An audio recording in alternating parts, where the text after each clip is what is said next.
como profissional, o que a senhora fala da importância do Setembro Amarelo? É exatamente isso, né? Por muitos anos as famílias tinham vergonha, tinham medo, né? A gente tem medo exatamente de falar sobre a morte, né? E acabou criando-se essa ideia pela imprensa de que se falar a respeito poderia aumentar o número de casos, né? E a gente sabe cada vez mais que não é isso que acontece. Quanto mais a gente fala, quanto mais a gente consegue tocar as pessoas que estão em algum sofrimento, maior a chance de a gente conseguir levar o tratamento e evitar o risco de um suicídio, né? Então a gente precisa sim tirar esse tabu, quebrar essa cultura do não falar, porque o falar é justamente a forma que a gente consegue chegar a quem está guardando um sofrimento, quem está guardando uma angústia. E é muito bom ouvir isso de uma profissional como a senhora, isso é muito importante pra gente. Doutora Daniela, quais são as principais causas do suicídio? O suicídio, ele é resultado de um sofrimento mental, né? Na maior parte das vezes a pessoa ela não quer morrer. A intenção naquele ato é de retirar uma angústia, uma dor que está cometendo ele e que ele não vê saída. Então é um ato realmente de tentar alívio e não vai acontecer, né? Então a gente precisa ter o tratamento do transtorno mental. Todos os transtornos mentais podem ser fatores de risco para o suicídio. Depressão, ou esquizofrenia, bipolaridade. Então a gente sabe que os 95% das causas aí são os transtornos mentais. E a gente sabe que também mais de 90% tem tratamento e pode ser evitado. E quem está próximo consegue perceber quais são esses sinais, doutor? Exatamente. A família, os amigos, quem convive com a pessoa, às vezes percebe mais rápido as mudanças do que o próprio paciente, né? A gente fala que são as mudanças que são os sinais. Aquela pessoa que às vezes era muito brincalhona ou que gostava de sair com os amigos, de repente começa a mudar os hábitos, a ficar mais em casa, a ficar mais no quarto. Aquela pessoa que dormir o necessário, de repente está dormindo muito, ou não está dormindo de jeito nenhum, mudou a alimentação, parou de comer, ou está comendo bem mais.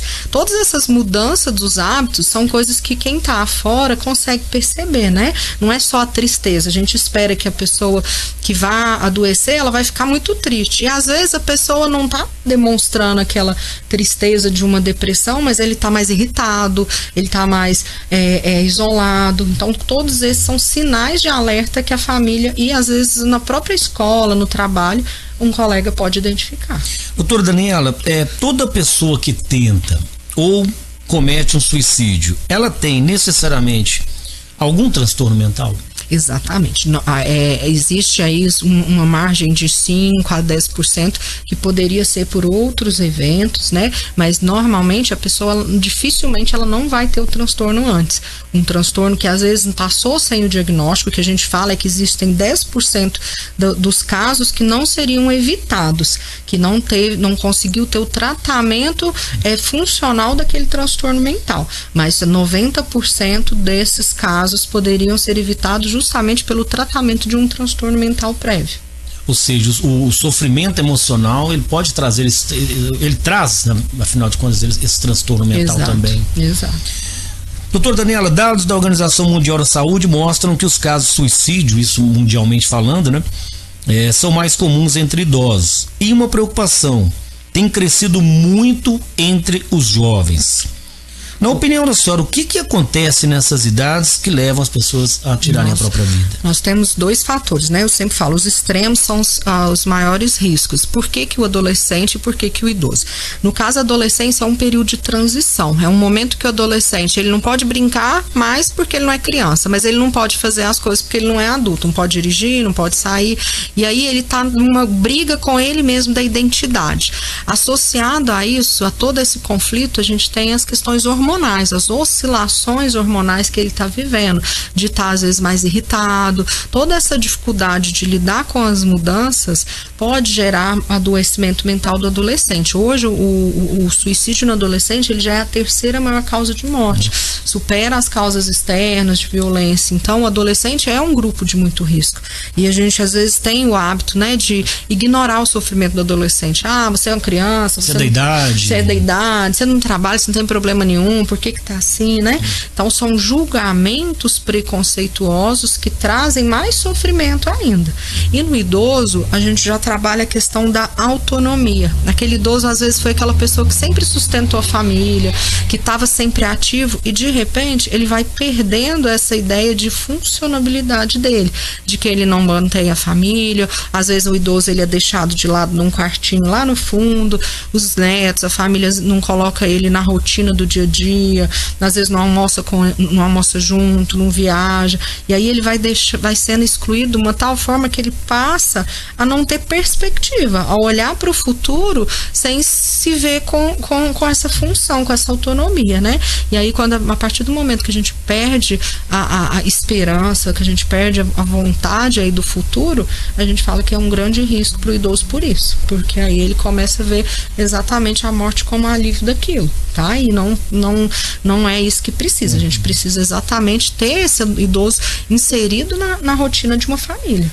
Doutora Daniela, e tudo isso que nós já abordamos envolvendo a pandemia, o que a pandemia trouxe de risco nessa Eu falo questão? que a gente está vendo a pontinha do iceberg agora, né? A pandemia já aumentou muito a demanda, a gente sabe que aumentou muito o número de casos de pânico, de estresse adaptativo, diversos casos, né?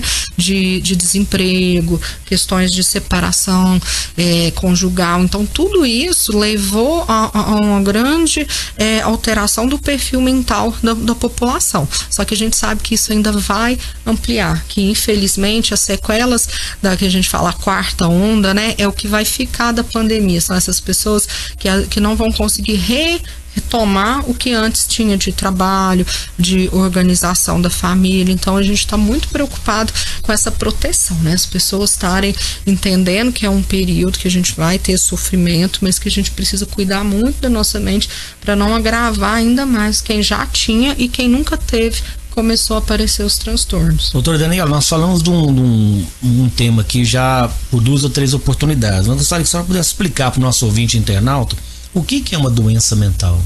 A doença mental, eu falo assim, tudo que a gente tem no nosso funcionamento é normal a gente ter tristeza, a gente ter alegria, ter raiva, todos os sentimentos do ser humano, eles são necessários, inclusive a ansiedade.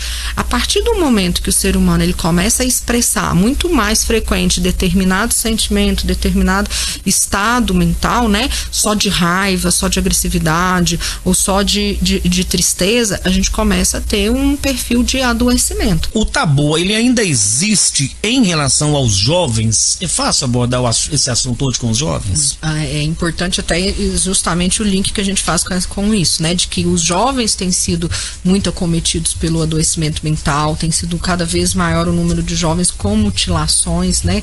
E muitas vezes o jovem não quer falar realmente, ele não sente que precisa de ser ajudado, né, e que aquilo é um adoecimento.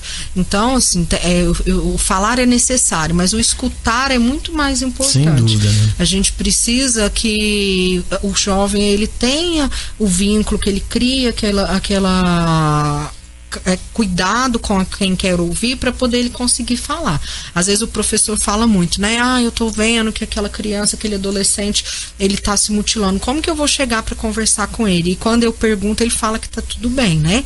Às vezes vai ser na escola que vão perceber. Então é um passo a passo, é com cuidado, é saber o ambiente que você vai chamar aquele jovem para conversar, é mostrar que você tá ali não para condenar, para julgar, mas para poder mostrar que tem ajuda, que você pode levá-lo até um atendimento, né? Então a gente tem que ter muito mais cuidado por isso, porque eles realmente são mais resistentes, apesar de que hoje eles falam com um amigo e o amigo consegue às vezes passar para a direção, para os pais, né? Então são os vínculos que a gente criar que vai nos ajudar a conseguir chegar mais até os jovens.